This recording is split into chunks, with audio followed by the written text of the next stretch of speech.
حول ولا قوة إلا بالله العلي العظيم حسبنا الله ونعم الوكيل نعم المولى ونعم النصير أعوذ بالله من الشيطان الرجيم بسم الله الرحمن الرحيم الحمد لله رب العالمين الصلاة والسلام على سيدنا ونبينا وشفيع المذنبين أبي القاسم محمد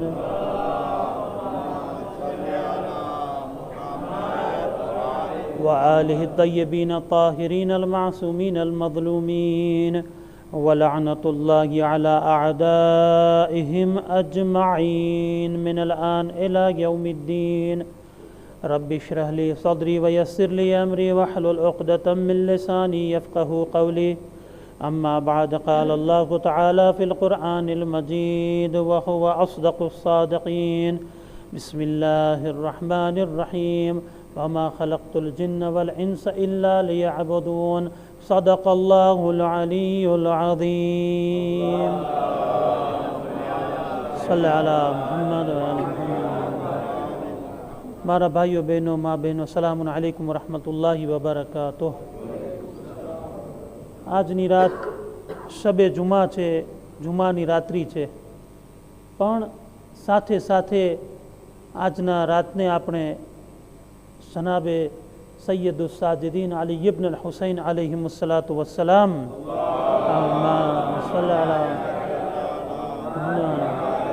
ની યાદ માટે ભેગા થયા છીએ. ખાસ તેઓની શહાદતનો પુરસો અય્યામે સજ્જાદિયા તરીકે આપણે યાદ કરીએ છીએ.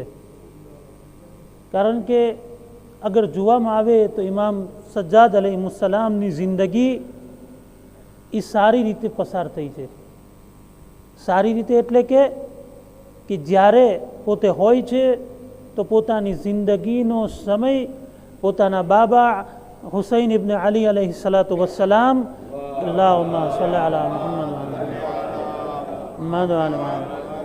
અને પોતાના ચાચા ઇમામ હસન અલૈહિસ્સલામની નિગરાનીમાં પસાર કરે છે. અલ્લાહુમ્મા સલ્લી અલા મુહમ્મદ વ આલ મુહમ્મદ. ઇમામ હસન અને ઇમામ હુસૈનની સમક્ષ એની સામે આ ચોથા ઇમામનો ઉછેર થાય છે. એટલે બંને ઇમામના જમાનાને પોતે જુએ છે. આ બે ઇમામ એવા ઇમામ છે કે જેઓએ પોતાની જિંદગીના અંદર અઢળક મુસીબતો ઉપાડી છે અને દરેક જમાનાના જે ઝાલિમો છે એ ઝાલિમની સામે કઈ રીતે આગળ વધવું, એ ઝાલિમને આંખમાં આંખ નાખીને તેનો સામનો કેવી રીતે કરવો, એ સૈયદે સજ્જાદ આમાંથી શીખ્યા હતા. જ્યારે આપણે જિંદગી જોઈએ છીએ તો બે ભાગમાં આગળ વહેંચીએ તો કરબલા પહેલાંની જિંદગી અને કરબલા પછીની જિંદગી. કરબલા પહેલાંની જિંદગીમાં આગળ જોઈએ તો આ બે ઇમામ અને ઇમામ અલી અલૈહિસ્સલામનો પણ અમુક સમય એમની સાથે હતો. પણ કરબલા પછીની જે જિંદગી છે એ ઇમામ સજ્જાદની જિંદગી અલગ પ્રકારની જિંદગી છે. પોતાના સમયના ઇમામ હોવાની સાથે પોતાના સમયના ઇમામતની જવાબદારીને પણ સંભાળી, કરબલાવાળાના ગમને પણ સંભાળ્યું, કરબલાવાળાની બેવા બીબીઓને ઓરતોને બચ્ચાઓને પણ સંભાળ્યા. કોઈ નાની વાત નથી. આટલા બધા ઓરતો, ઝાઝા પ્રમાણમાં ઓરતોનું પાલન પોષણ કરવું, તેઓનું ધ્યાન રાખવું કોઈ નાનું કામ નથી. આપણેથી એક ફામી નથી સચવાતું, એક પરિવાર નથી સચવાતો. ઇમામ સજ્જાદ ઉપર લાખો સલામ કે એણે કેટલા પરિવારને નિભાવ્યા, કેટલા પરિવારનું ધ્યાન રાખ્યું. એ પરિવાર તો ખાલી બની હાશિમ, એ સિવાયના પણ મદીનાની અંદર જેટલા પણ ગરીબ, જેટલા પણ ફકીર અને જેટલા પણ જરૂરતમંદ લોકો હતા, તેઓની દરવાજે સુધી જરૂરતની ચીજને પહોંચાડવું બહુ ઊંચું કામ છે દોસ્તો. અને આપણી જિંદગીના અંદર સમય નથી મળતો, પણ ઇમામ સમય કાઢીને પોતાના ખંભા ઉપર રોટલાઓ ઉપાડીને જાય છે. જ્યારે ઇમામની શહાદત થાય છે ત્યારે ખબર પડે છે કે ઇમામના વાંસામાં એટલા જખમો હતા. જ્યારે પાંચમા ઇમામથી પૂછવામાં આવ્યું કે મૌલા આ જખમો શેના છે, કે છે રાતની તારીકીઓમાં, રાતના અંધારામાં મારા બાબા આ રોટલીના પોટલાને ઉપાડીને પોતાના ખંભા ઉપર રાખીને એક એક ઘરમાં જ્યાં પણ જરૂરત હતી ત્યાં સુધી પહોંચાડતા હતા. આ એક કામ. બીજું કામ ઇમામનું ઇબાદત અને દુઆ. આપણે તો ઇબાદત કરતા હોઈએ છીએ, પણ કેવી રીતે કરતા હોઈએ છીએ? આપણી ઇબાદત અલગ પ્રકારની હોય છે. અને ઇમામે માસૂમની ઇબાદત જુઓ તમે. ઇમામનો એક લકબ છે ઝૈનુલ આબિદીન અને એક લકબ છે સૈયદુસ સાજિદીન. આ બંને લકબને અગર જોવામાં આવે તો બંને લકબ કોની સાથે જોડાયેલા છે? ઇન્સાનની નમાઝની ઇબાદતની સાથે અને બીજી ઇબાદતની સાથે જોડાયેલા છે. હવે કોઈને કહો કે ભાઈ તું ઇબાદત કરે છો, તો કે હા ભાઈ કરું છું, નમાઝ પઢું છું, રોઝા રાખું છું, હજ કરું છું, ઝિયારતમાં જાઉં છું, બીજા બધા કામ કરું છું. પણ કોઈ દિવસ કોઈને આપણે જોયું કે એની ઇબાદતને પોતે ઝીનત બનાવી હોય, ઇબાદતને શોભા બનાવી હોય? હવે એક અહીંયા વાત છે તો કહી દઉં છું, સમય ઓછો છે, જલ્દીથી હું હમણાં, કારણ કે નીચે પણ પ્રોગ્રામ છે એટલે આપણું બયાન જાજુ નહીં હોય. કે જ્યારે આપણે ઇબાદત કરે છે તો ઘણા લોકોનો સવાલ હોય છે, ઘણા લોકોનો, કદાચ અહીંયા બેઠા એમાંથી ઘણાના હશે, કેટલા ઇન્ટરનેટમાં સાંભળે છે એના પાસે આ સવાલ હશે કે ઇબાદતના અંદર લુત્ફ નથી આવતો. બસ નમાઝ પડવા ખાતર પડી લઈએ છીએ, રોઝા રાખવા ખાતર રાખી લઈએ છીએ, પણ હકીકતના અંદર ઇબાદતની મીઠાશ, ઇબાદતનો જે લવ હોવો જોઈએ, ઇબાદતની જે લાગણી હોવી જોઈએ, નથી. શા માટે નથી? અગર કોઈ સૈયદુસ સાજિદીનની જિંદગીમાં જુએ કે સૈયદુસ સાજિદીન પોતાની ઇબાદતને કેવી રીતે બનાવતા હતા, ઇમામે સજ્જાદ પોતાની ઇબાદતને એવી રીતે અંજામ આપતા હતા કે સૈયદુસ સાજિદીન અને ઝીનતુલ આબિદીન એટલે કે ઇબાદત કરનારાઓની ઝીનત બની જાય. જો ઝૈનુલ આબિદીન અલી ઇબ્ન હુસૈન જે છે એ ઇબાદત કરનારાઓની ઝીનત અને શોભા હોય તો અમીરુલ મોમિનીન અલી ઇબ્ન અબી તાલિબ અલૈહિસ્સલાતુ વસ્સલામની ઇબાદતનું શું કહેવું? એક સલવાત પડે બર મોહમ્મદ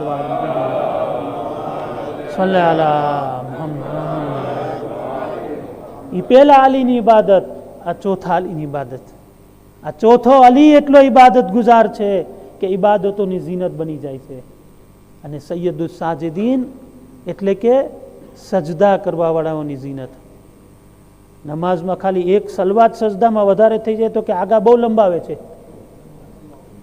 હે, પણ યાદ રાખજો, જ્યારે મને મોકો મળશે ને આખી સજદા ઉપર મજાલીસ પડી છે 1 કલાકની, કે સજદો શું છે તમે એને સમજ્યા નથી. આપણે સજદાની કિંમત નથી સમજતા. જો સજદાની કિંમત સમજતા હોત ને તો આપણે કોઈ દી ના કહેત. અને ખાસ કરીને ફક્ત એના અંદર રૂહાની તાકાત નથી, એના અંદર ફક્ત આપણી રૂહને ફાયદો નથી, ફક્ત સવાબ નથી મળતો.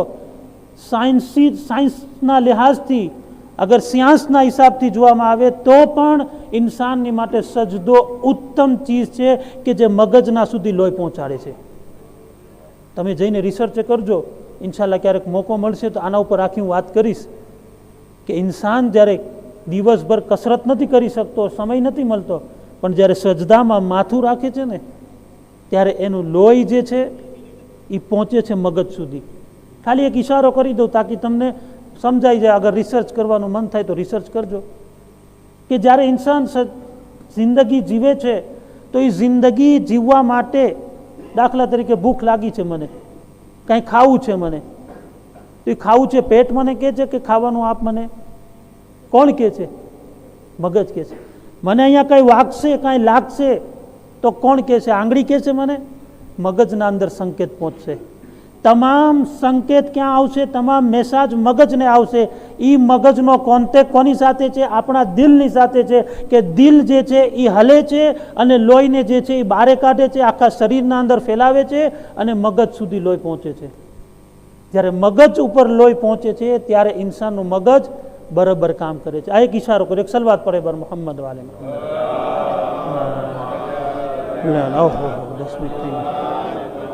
તો એ સજદાની ઝીનત. બીજું કામ ઇમામનું ઇબાદત. હવે એ જ ઇબાદતના અંદર આપણે જોઈએ તો સહીફે સજ્જાદિયા જેવી મહાન કિતાબ, હું કોઈને અહીંયાથી પૂછતો નથી, પણ ઘણા લોકો એવા છે કે જિંદગીમાં હાથમાં નથી લીધી. સહીફે સજ્જાદિયાને હાથમાં નથી લીધી. ઘણા લોકોમાં એવા છે કે જેને પડી પણ નથી, અને ઘણા લોકોમાં એવા છે કે જેને આખી પડી છે. બહુ ઓછા હશે, મને નથી લાગતું કોઈ જાજા હોય. શા માટે? કારણ કે આપણને એ કિતાબની અહેમિયત નથી ખબર, એ કિતાબની વલર અને કિંમત નથી ખબર આપણને કે એના અંદર શું છે. હવે જુઓ, એ દુઆની કિતાબ છે, પણ સાથોસાથ અલ્લાહની સાથે વાતચીત કરવા માટે અગર તમને શબ્દો ખપતા હોય તો એ આ સૈયદુ સાજિદીનની કિતાબ સહીફે સજ્જાદિયાની અંદર એવા એવા શબ્દો છે કે જેનાથી આપણે અલ્લાહની મહાનતાને સમજી શકીએ છીએ, અલ્લાહની ઉચ્ચતાને સમજી શકે છે. એટલી સરસ કિતાબ છે એ. અને હું અવારનવાર કહેતો હોઉં છું, અગાઉ કીધું હતું ને હજી કહું છું કે એના અંદર જે છે અમુક દુઆઓ જે છે ને ઇન્સાનની જરૂરત માટેની છે. જેમ કે ઇન્સાન મા બાપ માટે દુઆ કરતો હોય છે. કુરાનની દુઆ છે, રબ્બના અગફિરલી વલી વાલિદય્યા વલિલ મુઅમિનીના યૌમ યકૂમુલ હિસાબ. દુઆ કરે છે, યા રબ્બિરહમહુમા કમા રબ્બયાની સગીરા રબ્બે ઝિદની ઇલ્મા.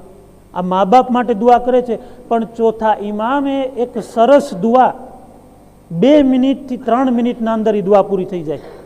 મા બાપના માટે દુઆ કરવાનું કીધું છે. અને એ દુઆની અંદર તમે જુઓ કે જે મા બાપની દુઆ છે કે એના અંદર મા બાપના અહેસાનને ચોથા ઇમામ યાદ કરે છે કે મારા મા બાપના આ અહેસાન હતા કે જેનો હું બદલો નથી ચૂકવી શકતો. અને એનું કોંત્ર મા બાપ ઔલાદ માટે દુઆ કરે. ચોથા ઇમામે એ દુઆ પણ આપી છે કે ઔલાદના માટે અગર દુઆ કરવી હોય તો તમે આ દુઆ કરો. તકરીબન દુઆ નંબર 23 યા 24 25 યાદ નથી મને, કે એ 24 નંબર છે ને, 24 નંબરની દુઆ છે એ, કે જે ઔલાદના માટે પડવામાં આવે છે. તમે એ દુઆ જોજો. બંને દુઆ બહુ નાની દુઆ છે. અઠવાડિયામાં એક વેરે પડવાની કોશિશ કરો. જાજો સમય નથી કહેતો હું તમને, અઠવાડિયામાં 5 મિનિટ ખાલી, કે મા બાપનો હક પણ અદા થઈ જાય અને ઔલાદનો હક પણ અદા થઈ જાય. આ ચોથા ઇમામનું કામ. હવે એનાથી વધારે આગળ જે સૌથી મોટું કામ જે છે એ સિયાસત. પોતાના જમાનાની અંદર યઝીદ જેવાની સામે કેવી રીતે ઊભા રહેવું એ ચોથા ઇમામની સીરતમાંથી શીખવા મળે છે. જ્યારે આ કાફલો કરબલાથી રવાના થાય છે અને કુફાના અંદર ચોથા ઇમામ ખુતબા પેશ કરે છે. એના પછી શામના અંદર યઝીદના દરબારના અંદર જે છે ખુતબાઓ પેશ કરે છે. એ પણ ખુતબાઓ મારિફતથી ભરેલા ખુતબાઓ છે. હવે તમે એક ચીજને યાદ રાખજો કે જ્યારે પણ કોઈ માણસને કંઈ બોલવું હોય ને તો કોઈ 5 જણાની સામે કંઈ બોલવું હોય ને તો પગ ધ્રુજવા માંડે. થતું હોય છે ઘણાને. સ્ટ્રેસ આવી જાય તો ના બોલી શકે, જબાન સિવાય જાય. પણ ઇમામ તો એને કહેવાય કે જે સારા સ્ટ્રેસ હોય એને પણ દૂર કરી દે, એનું નામ ઇમામ છે. ચોથા ઇમામ જ્યારે ખુતબા પેશ કરે છે ત્યારે આખા દરબારના લોકો, કુફાના લોકો, શામના લોકો બધા જે છે ખામોશ થઈ જાય. આ તો ઇમામ છે ને જનાબે ઝૈનબના વિશે, કે જ્યારે કુફાના અંદર આ લોકોને શું કર્યું કે ઝૈનબનો ખુતબો ચાલુ થાય બાજારના અંદર, એટલે એવું કામ કરવાનું કે ઝૈનબનો અવાજ જે છે, ખુતબાનો અવાજ લોકોના કાન સુધી ના પહોંચે. શોર બકોર ધમાલ. જનાબે ઝૈનબ ઈશારો કરે છે, ખાલી એક ઈશારો કરે છે. રિવાયત લખે છે કે એક ઈશારો કરે છે ઝૈનબ, કે ઝૈનબના ફક્ત એક ઈશારાથી જેટલા લોકો હતા એ તો ખામોશ થઈ ગયા, જેટલા જાનવર હતા એ ખામોશ થઈ ગયા. અને જાનવરના ગળાની અંદર જે ઘંટડી વાગી રહી હતી, ઝૈનબના ઈશારાથી આ ઘંટડી પર શાંત થઈ ગઈ. અલ્લાહુમ્મા સલ્લી અલા મુહમ્મદ વ અલા મુહમ્મદ. આ કમાલ ઝૈનબ શહેઝાદી ઝૈનબનો છે તો સૈયદે સજ્જાદ ઇમામનો શું કમાલ હશે. હવે આપણે આગળ વધે અને આપણી જહેમતને પૂરી કરે કે જ્યારે ચોથા ઇમામ આ પસાર કરીને પાછા મદીના આવે છે, હંમેશા ને હંમેશા પોતાના બાપને યાદ કરે છે.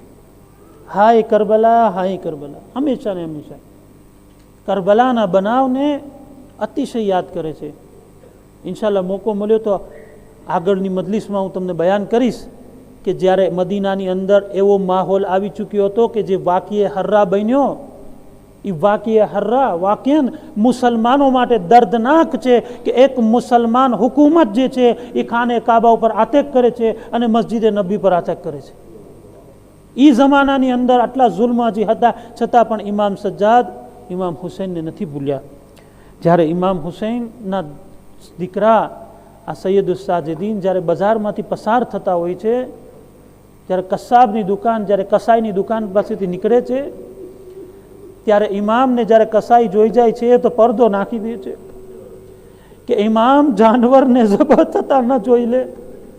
જ્યારે ઇમામ બાજુમાં આવતા તો કસાબને સવાલ કરતા કે એ ભાઈ કસાબ, તું મને એટલું બતાવ કે જ્યારે તું આ જાનવરને ઝબા કરે છે એને પાણી આપે છે કે નહીં, એને પાણી પીવડાવે છે કે નહીં? કે એ મૌલા, જ્યાં સુધી પોતાનું મોઢું પાણીથી નથી હટાવતો, હું પાણી પાછું નથી ખેંચતો, ત્યારે કરબલા તરફ રૂખ કરીને કહેશે, હાય મારા બાબા, પ્યાસા ઝબા કરી દેવામાં આવ્યા.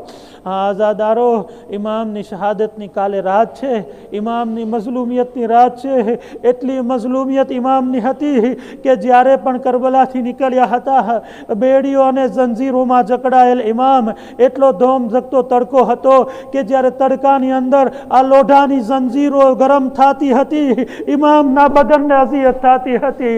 આઝાદારો, જ્યારે ઇમામની શહાદત થઈ જાય છે, ત્યારે ઇમામને જ્યારે જખમોને જોવામાં આવે છે તો એ જખમો ઉપર રડવામાં આવે છે કે આ ઈ જખમો છે જે ગળાની ટોકોથી લાગેલા છે, ઈ જખમો છે જે તાઝિયાના બેડીઓથી લાગેલા છે.